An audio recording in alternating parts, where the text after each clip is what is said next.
আমরা যে শিক্ষাটা অর্জন করছি, এই শিক্ষাটা কি শিক্ষা? মাদ্রাসা শিক্ষা বলি, এই শিক্ষাটা হলো বাতিল শিক্ষা, এটা জাহেলি শিক্ষা।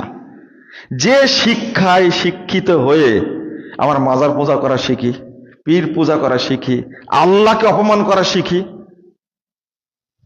তাবিজ দেওয়া শিখি, এটা কি শিক্ষা? এই জন্য বাংলাদেশ সংস্কার করতে হলে অনেক টাইম লাগবে, অনেক অনেক অনেক টাইম লাগবে।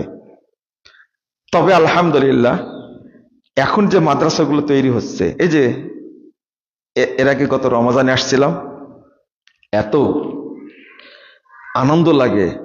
ফরিদগঞ্জ, চাঁদপুরের এই প্রত্যন্ত অঞ্চলে এই যে মাদ্রাসাটা গড়ে উঠেছে, কি নাম যেন? জামিয়াতুস সুন্নাহ, শালদহ জামিয়াতুস সুন্নাহ, এটা সাহার বাজারের পাশে। এই প্রতিষ্ঠানটা গড়ে উঠেছে, এই প্রতিষ্ঠানের শিক্ষাটা হলো প্রকৃত শিক্ষা, অরিজিনাল শিক্ষা, যে শিক্ষার সাথে সাহাবীদের শিক্ষার মিল আছে, তাবেঈদের শিক্ষার মিল আছে, তাবেঈ তাবেঈদের শিক্ষার মিল আছে, কিন্তু প্রচলিত আমাদের দেশীয় শিক্ষার সাথে কোনো মিল পাবেন না।